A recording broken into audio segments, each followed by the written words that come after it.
नमस्कार. मी भाऊ तोरसेकर. तुम्ही बघत आहात प्रतिपक्ष. मित्रांनो, हळूहळू करत जरांगे पाटील हे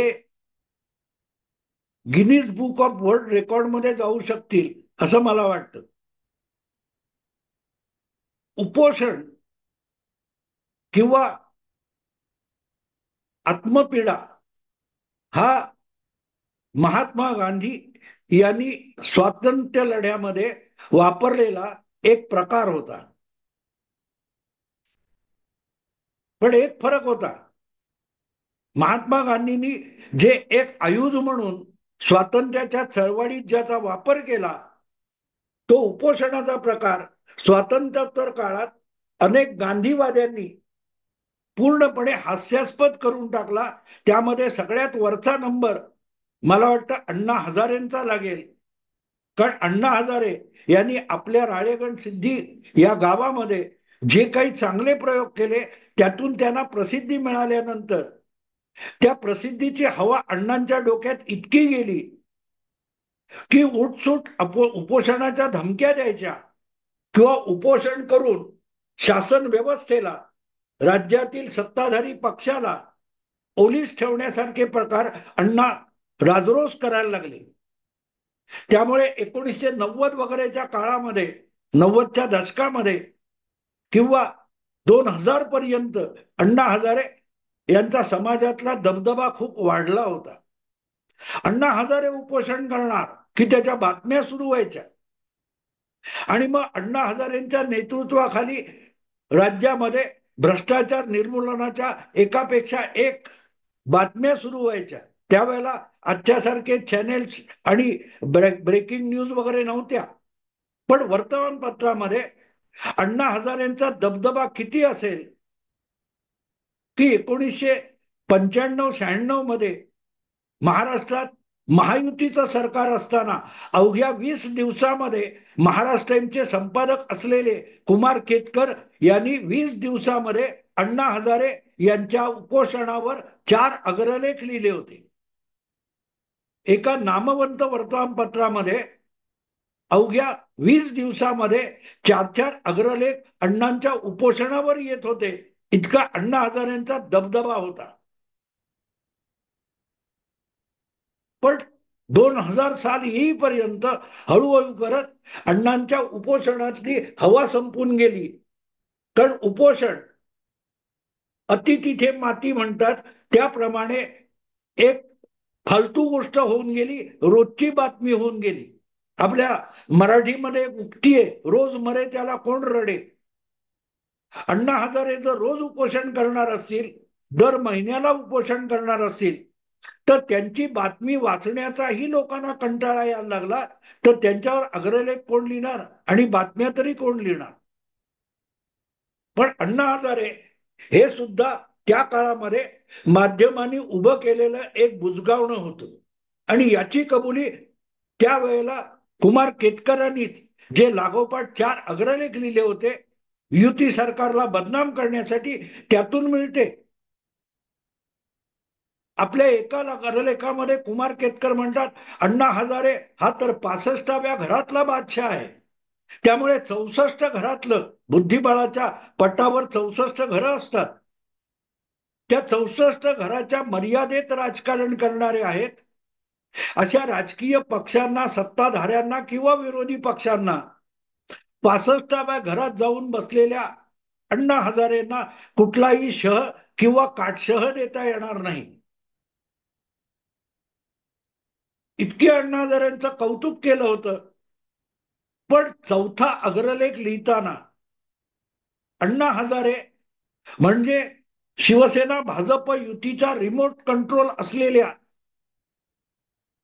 बॅटरीतली एक छोटी बॅटरी किंवा सेल आहे, तो अतिशय चतुराईने वापरून मनोहर जोशींनी कसा उकिरड्यावर फेकून दिलाय, इथपर्यंत अण्णा हजारेंचा कचरा कुमार केतकरांनी आपल्या अग्रलेखातूनच करून टाकला होता.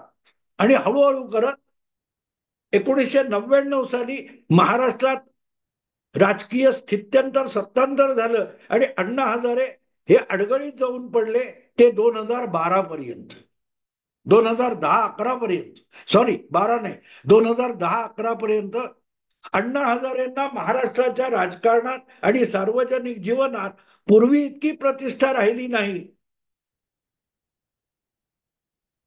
त्यांचं पुनरुज्जीवन 10-12 वर्षापूर्वी दिल्लीच्या अरविंद केजरीवाल यांनी केलं आणि अण्णांच्या उपोषणाची बातमी सुद्धा महाराष्ट्रात येत नव्हती. अशा अण्णा हजारेंना देशभरचा भ्रष्टाचार निपटून काढण्याच्या मोहिमेमध्ये केंद्रस्थानी आणण्याचं पुण्यकर्म अरविंद केजरीवाल यांनी केलं आणि अण्णांना नेऊन दिल्लीच्या जंतर मंतरवर आणि नंतर तुमच्या रामलीला मैदानावर प्रदीर्घ उपोषणाला बसवलं. पण जेव्हा अण्णा हजारेंचा उपयोग जितका होता तितका केल्यानंतर अरविंद केजरीवाल यांनी सुद्धा वापरून संपलेल्या बॅटरीतल्या सेलप्रमाणे अण्णा हजारेंना राळेगण सिद्धीच्या उकिरड्यावर फेकून दिलं. केजरीवाल पुढली 10 वर्ष दिल्लीचे मुख्यमंत्री आहेत. आता सगळ्यात मोठा भ्रष्टाचाराचा आरोप घेऊन केजरीवाल तुरुंगात पडले आणि अण्णा हजारे त्यांनाही पत्र लिहिण्याचा उद्योग करतायत. हे सगळं मी एवढ्यासाठी सांगतोय की अण्णा हजारेंनी उपोषण या हत्यारातला बोथट करून टाकलं, निरुपयोगी करून टाकले.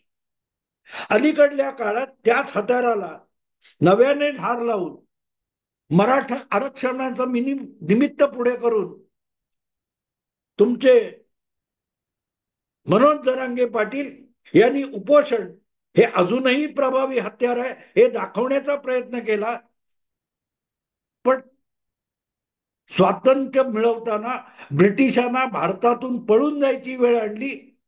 त्या चळवळीमध्ये उपोषण हे गांधीजींनी एक हत्यार बनवलेलं होतं.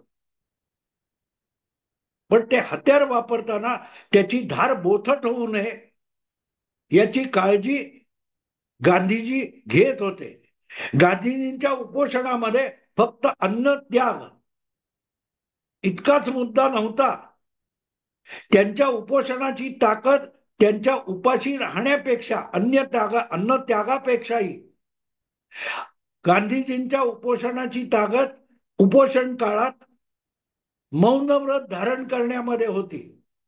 पण अण्णा हजारेंनी उपोषण केल्यावर जितके बोललेले आहेत तितके पोटभर जेवताना अण्णा हजारे बोलत नाहीत आणि त्यातूनच हळूहळू करत अण्णा हजारेंच्या उपोषणाची ताकद किंवा धार बोथट होत गेली. नेमकी तीच गोष्ट हळूहळू जरांगे पाटील यांची होते. समाज समाज समाज समाज म्हणजे मराठा समाज आणि मराठा समाजाचा फक्त एकमुखी अंतिम नेता असं एक स्वरूप गेल्या काही महिन्यांमध्ये जरांगे पाटील यांनी धारण केलेलं आहे. पण जेव्हा अतिरेक होतो तेव्हा त्याची माती व्हायला वेळ लागत नाही हे जरांगे पाटील विसरले. महाराष्ट्राच्या राजकारणात उद्धव ठाकरे यांचं सरकार जाऊन शरद पवारांच्या राजकारणाला शह दिला गेला. त्यानंतरच जरांगे पाटील यांना अचानक महाराष्ट्रात मराठा आरक्षणाची आठवण झाली. पण ज्या ज्या काळात शरद पवारांचं राजकारण महाराष्ट्रात चालत होतं आणि शरद पवारांचा दबदबा होता त्या काळात जरांगे पाटील असोत किंवा मराठा आरक्षण असो हा विषय कधी ऐरणीवर आला नाही. पण फडणवीस मुख्यमंत्री झाल्यानंतर कोपर्डीच्या घटनेनंतर मराठा मोर्चे निघायला लागले आणि अचानक आरक्षण हा विषय ऐरणीवर आणला गेला. त्याला झुकण्याची चूक एक प्रकारे देवेंद्र फडणवीसांनी केली असं म्हणता येईल. कारण ज्या काळात शरद पवारांचं राजकारण जोरात चालू होतं अशा वेळेला त्यांच्याच पक्षाच्या आमदार असलेल्या शालिनीताई पाटील यांनी मराठा आरक्षणाचा जोर देण्याचा प्रयत्न केला. तेव्हा हा विषय आणि ही मागणी आपल्या पक्षाची नाही म्हणून राष्ट्रवादी काँग्रेस पक्षातून शरद पवारांनी शालिनीताई पाटलांची हकलपट्टी केली होती. आज त्याच शरद पवारांना जरांगे पाटील यांचे गॉडफादर मानलं जातं. यापेक्षा राजकारणातली गफलत काय असू शकते मित्रांनो. तेव्हा जरांगे पाटील यांचा बोलविता धनी कोण हे नव्याने आणि वेगळं सांगायची गरज नाही. ज्या ज्या वेळेला शरद पवारांना आवश्यक असतं त्या त्या काळात शरद पवार अशा कोणाला तरी पुढे करतात आणि कठपुतळीप्रमाणे नाचवत असतात. शरद पवारांनी असं अनेक लोकांना कठपुतळीसारखं आपल्या राजकारणात वापरलेलं आहे आणि वापरून संपल्यावर अडगळीत फेकून सुद्धा दिलेलं आहे.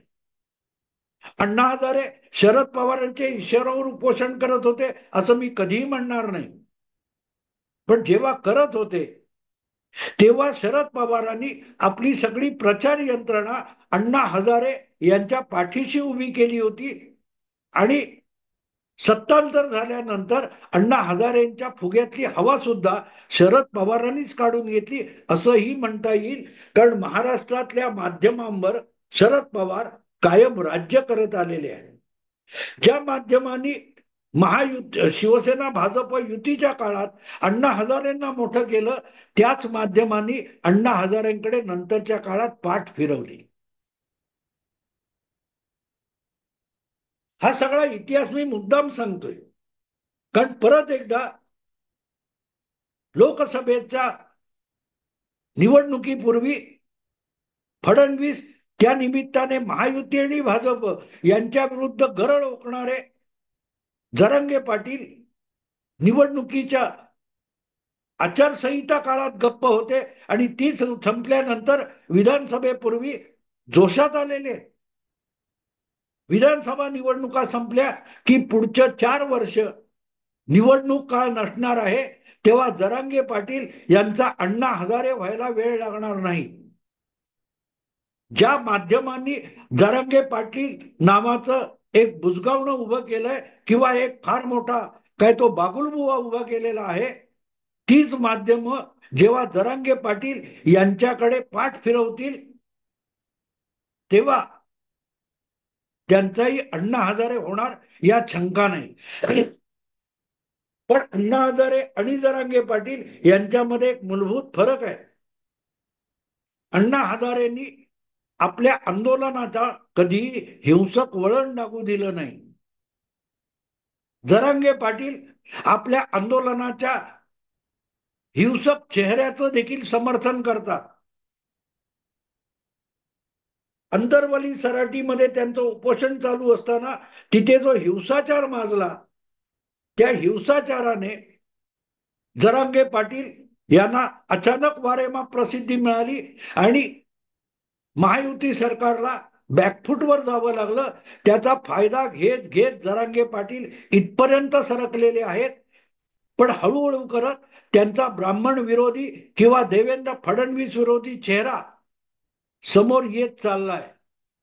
त्यांनी एक गोष्ट लक्षात ठेवावी, अशा प्रकारे जेव्हा कोणाच्या तरी हातचं बाहुलं किंवा कठपुतळी म्हणून तुम्ही राजकारणातले प्यादे मोहरे होत असता तेव्हा काम संपल्यानंतर तुमची हवा काढून घेतली जाते आणि तुम्ही निमूटपणे त्या हवा काढून घेण्याला शरणागत झाला नाहीत तर तुम्हालाही बाजूला करायला राजकारणी मागे पुढे बघत नाहीत. आज ज्या राजकारण्यांनी देवेंद्र फडणवीस किंवा भाजप विरोधासाठी जरांगे पाटील यांचा बागुलबुवा केलेला आहे त्यात शरद पवारांनी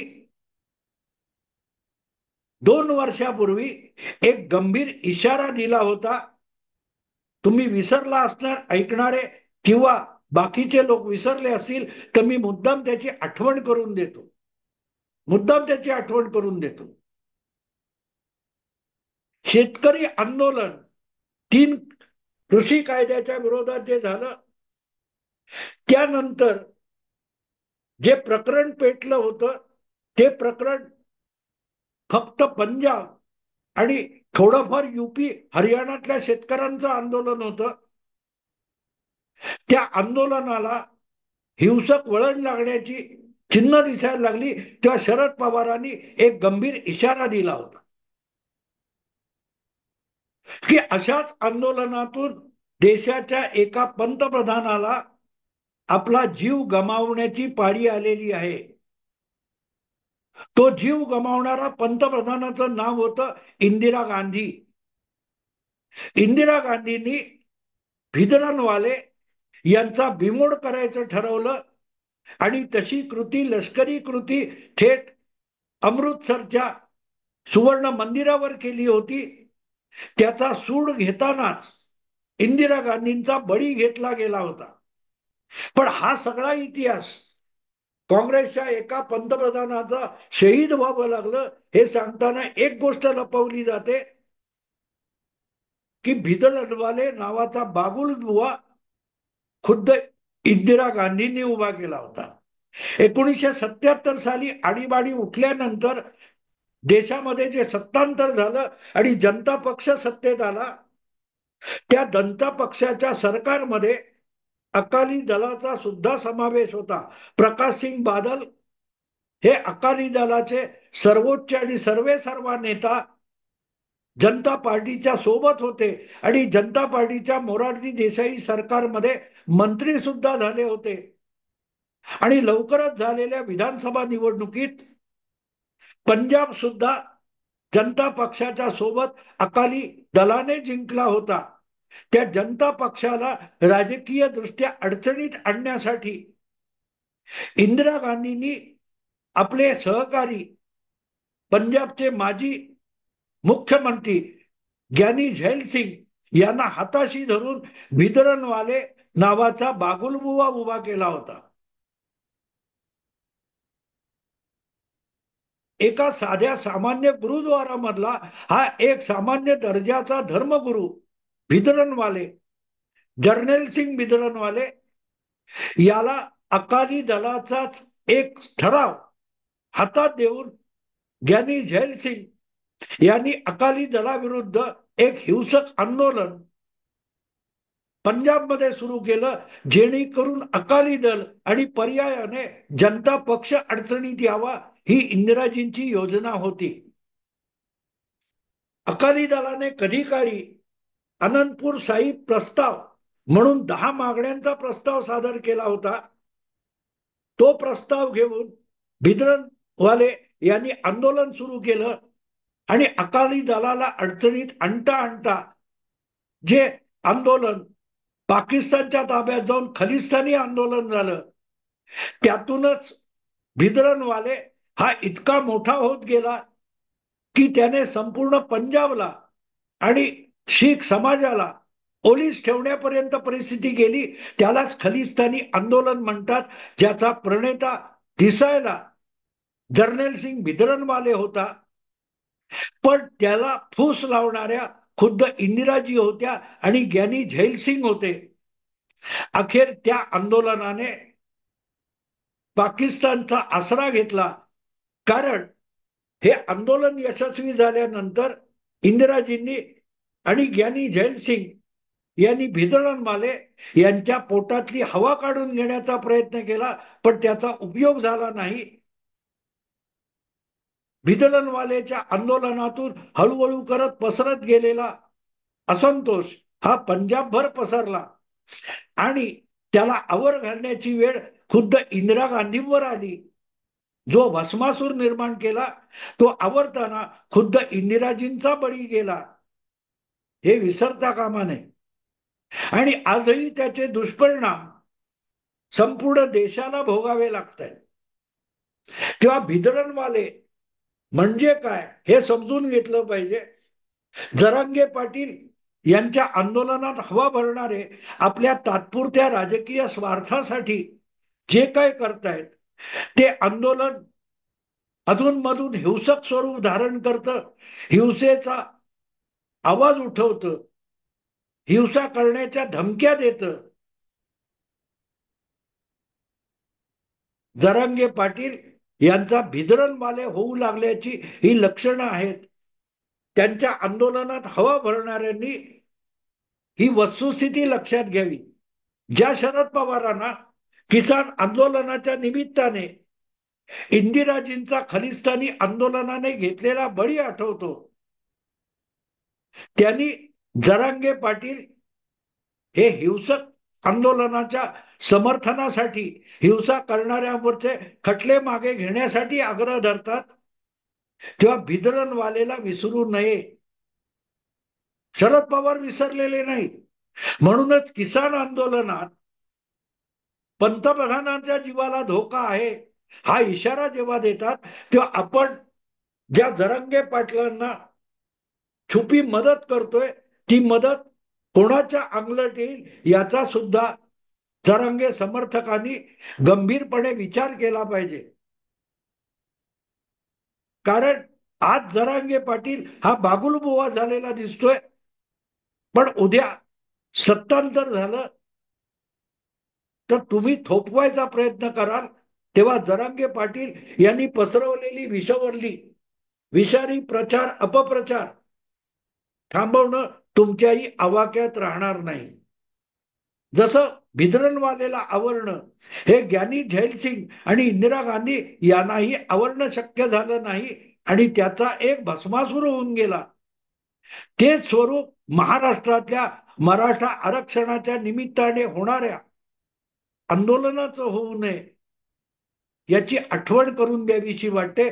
प्रामुख्याने जे शरद पवार किसान आंदोलनाच्या निमित्ताने नरेंद्र मोदींना इशारा देतात, त्यांनी आपल्या पायाखाली काय जळतंय, महाराष्ट्रात मराठा आरक्षण हे दिवसेदिवस हिंसक होण्याच्या धमक्या दिल्या जात आहेत, त्यातून धडा शिकणं आवश्यक आहे. मित्रांनो, आता इथेच थांबतो. आवडलं तर लाईक करा, शेअर करा, सबस्क्राईब करा. नमस्कार.